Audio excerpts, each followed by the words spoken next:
Bismillahirrahmanirrahim. Assalamualaikum warahmatullahi wabarakatuh.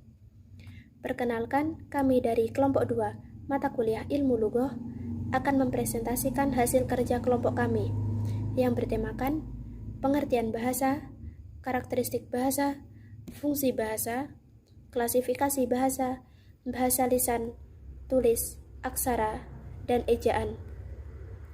Langsung saja kita menuju pembahasan yang pertama, yaitu pengertian bahasa. Bahasa secara sederhana dapat diartikan sebagai alat untuk menyampaikan sesuatu yang terlintas di dalam hati. Namun lebih jauh, bahasa dapat diartikan sebagai alat komunikasi, dalam arti alat untuk menyampaikan pikiran, perasaan, dan gagasan. Bahasa adalah sistem. Bahasa dibentuk oleh sebuah komponen yang berpola secara tetap dan dapat dikaidahkan. Sistem bahasa berupa lambang-lambang bunyi. Setiap lambang bahasa melambangkan sesuatu yang disebut makna atau konsep. Bahasa bersifat manusiawi. Bahasa sebagai alat komunikasi verbal hanya dimiliki oleh manusia. Hewan tidak mempunyai bahasa. Bahasa yang dimiliki hewan alat komunikasi yang berupa bunyi atau gerak isyarat, tidak bersifat produktif dan dinamis. Yang pertama, bahasa bersifat produktif, artinya dengan sejumlah besar unsur yang terbatas, namun dapat dibuat satuan-satuan ujaran yang hampir tidak terbatas. Yang kedua, bahasa bersifat arbitrter, artinya hubungan antara lambang dengan yang dilambangkan tidak bersifat wajib, bisa berubah dan tidak dapat dijelaskan mengapa lambang tersebut mengonsepi makna tertentu. Yang ketiga, bahasa bersifat dinamis, bahwa bahasa itu tidak lepas dari berbagai kemungkinan perubahan sewaktu-waktu dapat terjadi. Dan yang keempat, bahasa bersifat beragam. Bahasa mempunyai kaidah atau pola tertentu yang sama karena bahasa itu digunakan oleh yang mempunyai latar belakang sosial. Kemudian, fungsi bahasa. Fungsi bahasa dibagi menjadi 6 bagian. Yang pertama, fungsi personal atau pribadi. Yang kedua, fungsi direktif. Yang ketiga, fungsi fatik. Yang keempat, fungsi referensial. Yang kelima, fungsi metalingual atau metalinguistik. Dan yang keenam, fungsi imajinatif. Konsep bahasa adalah untuk menyampaikan pikiran.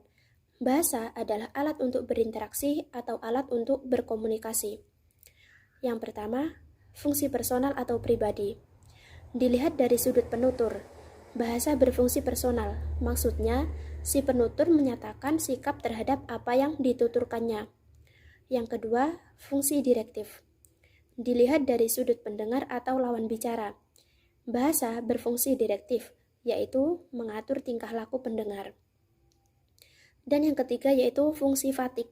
Dilihat dari segi kontak antara penutur dan pendengar, maka bahasa bersifat fatik.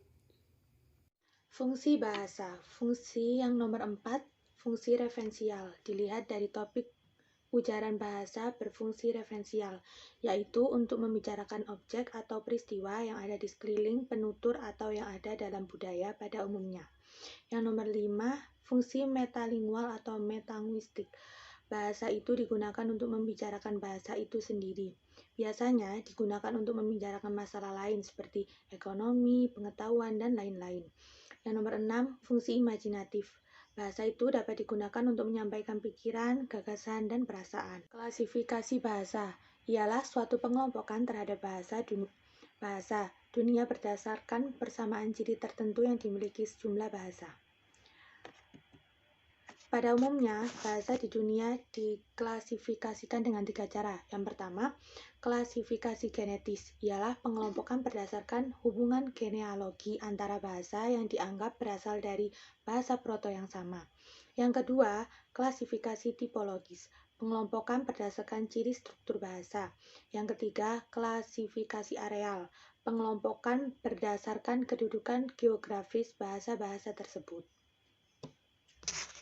Bahasa lisan, tulis, aksara, dan ejaan.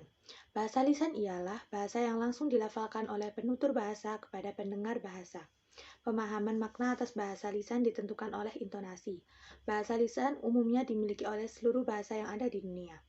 Yang kedua, bahasa tulis. Bahasa tulis adalah bentuk bahasa lisan yang menggunakan aksara sebagai sarananya. Yang ketiga, aksara atau sistem penulisan adalah suatu sistem atau simbol visual yang tertera pada kertas maupun media lainnya untuk mengungkapkan unsur-unsur yang ekspresif dalam suatu bahasa. Yang keempat, ejaan adalah suatu penggambaran bunyi bahasa, kata, kalimat, dan lain sebagainya dalam tulisan huruf-huruf serta tanda baca. Sekian dari kelompok kami. Wassalamualaikum warahmatullahi wabarakatuh.